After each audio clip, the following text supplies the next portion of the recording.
The fallout from this weekend's YCS is actually way more interesting than I expected to see. Make sure you guys smash the crap out of that Mimighoul button so you guys don't miss out on more flip effects. Alright, so Mimighoul has kind of exceeded the, I guess, fun playstyle aspect of what were people expecting. Now, I've got, we'll showcase some of the replays and stuff I've had with Mimighouls, just to kind of showcase some of the fun stuff of things. I've been playtesting a couple lists from a few people. There's some interesting ratios and things that I've kind of come across out here, but the QCRs and Mimighoul stuff been getting bought out since Saturday night.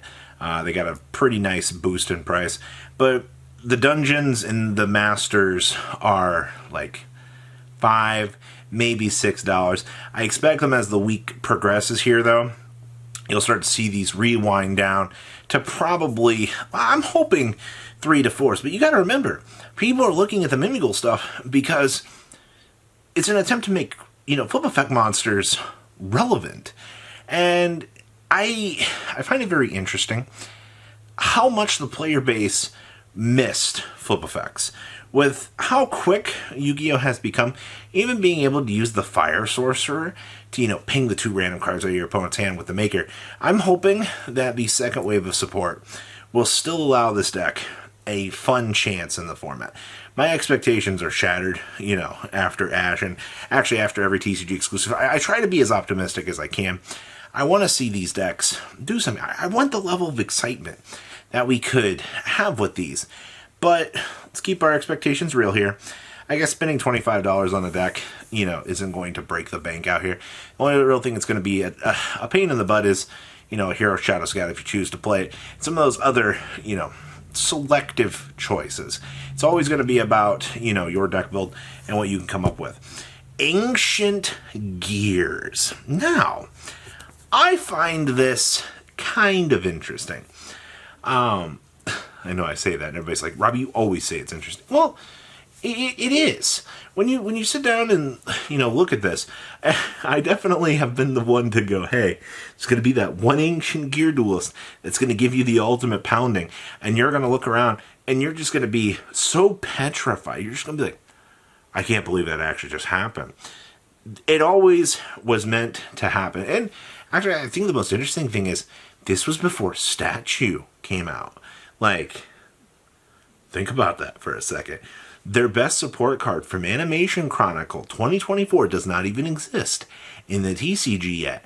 And somebody found a way to break the formula.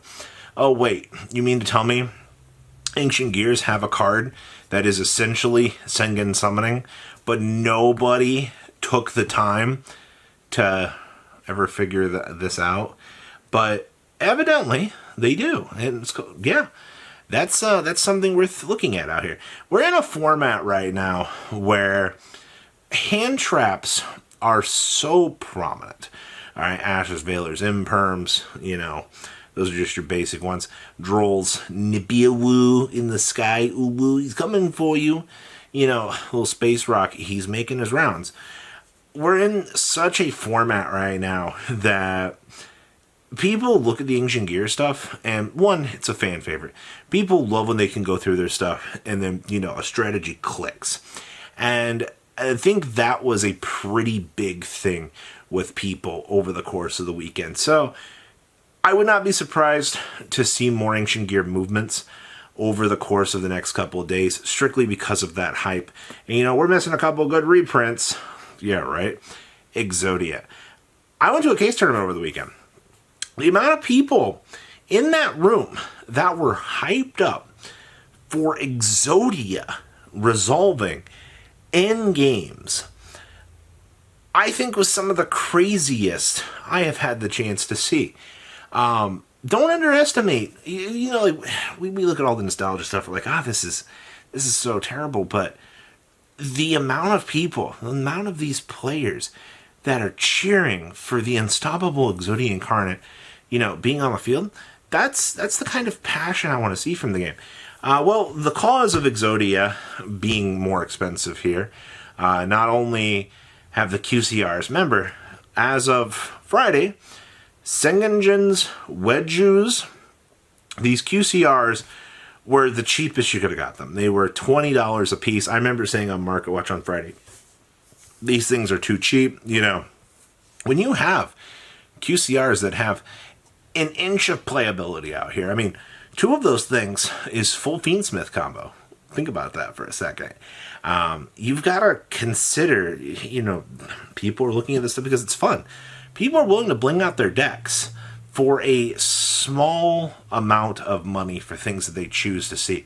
If they see a $15 to $20 QCR, yeah, you'd be surprised what people are like, oh, I can have one nice card in my deck?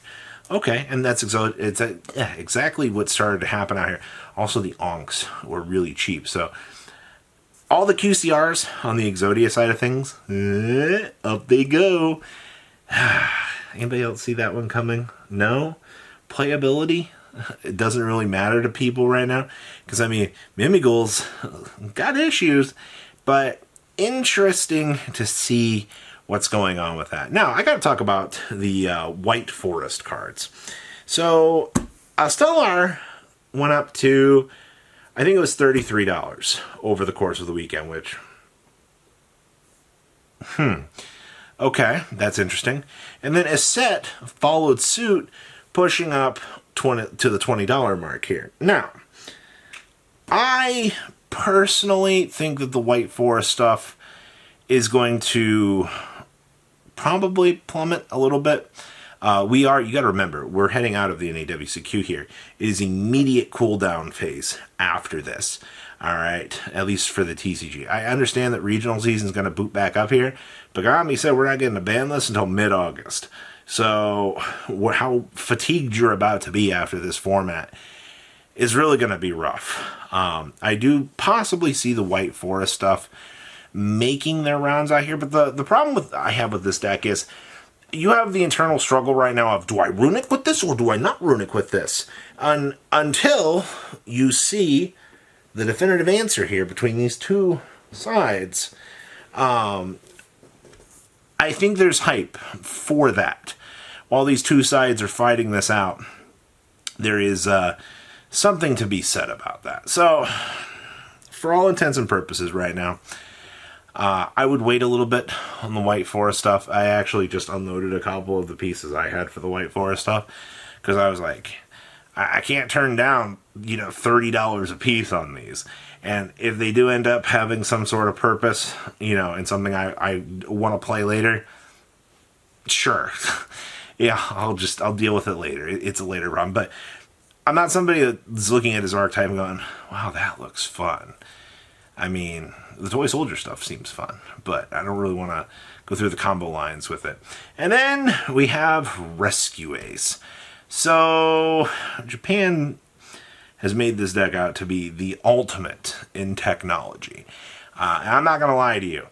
From the things I have seen from Rescue Ace Fiendsmith, it's kind of crazy. Now, I do think the build is in an interesting spot right now. It might not have any recognition anywhere, but it's enough that all the Rescue Ace cards are cheap. You have an expected ban list out here heading on into things.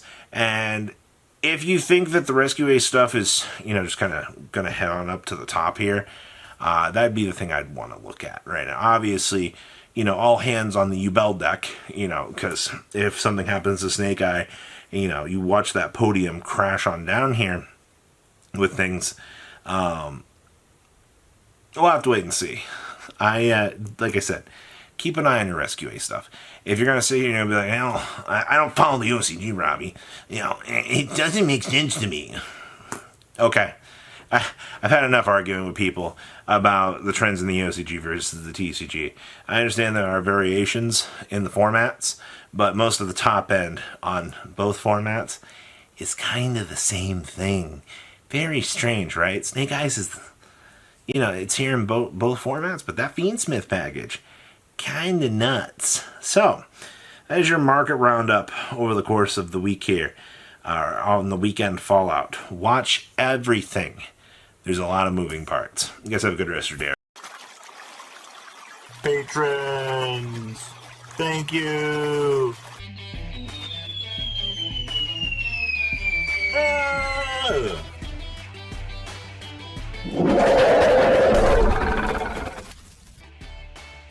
Thank you so much for watching. Check out these other videos.